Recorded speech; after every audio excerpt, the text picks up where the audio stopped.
आज निकाल दिलाय वाशिमच्या कोर्टाने. काय वाटतं तुम्हाला आणि काय भावना आम्हाला आहे? चांगले वाटते साहेब. आम्हाला गुन्हा भेटला, आपला न्याय भेटला. पोलिसाच्या मारहाणीत हा, आमच्या पोलीस मारच्या हानीनं आम्हाला आमचं पोरग जीवानं मारून टाकलं. 44 फ्रॅक्चर केलते त्याचे. त्यानं आम्हाला काळू साहेबानं, झपाटे साहेबानं आम्हाला गुन्हा कबूल केला.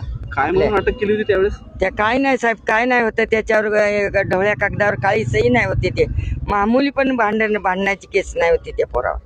यानं असेच आले ना, असं काही विचारू लागला. मी काऊन चालवलं ते ढांडे साहेब म्हणू लागले की आम्हाला पूस विचार करायचा. मग आम्ही ना काय केलं, आम्ही गेलो शनगाव ठाण्यात यायला केस करायला यायच्यावर. मग आम्हाला केस करायला गेले तर जोंधळे साहेब होते. ते जोंधळे साहेबाला मग त्याचे आपले रिसोडाचे पोलीसवाले आले ते दोन आले. तर ते म्हणू लागले जोंधळे साहेबाला की बापा त्या रिसोडाच्या पोलीसवाल्यानं भेग्या पवारलं यानं जीवानं मारून टाकलं म्हणून. मग आम्ही उठलो, इथं आले. मग शाडी लोक अनवर्षक ते साहेब आले, आमचे जबाब घेतले सगळे सुन्नाचे आमचे.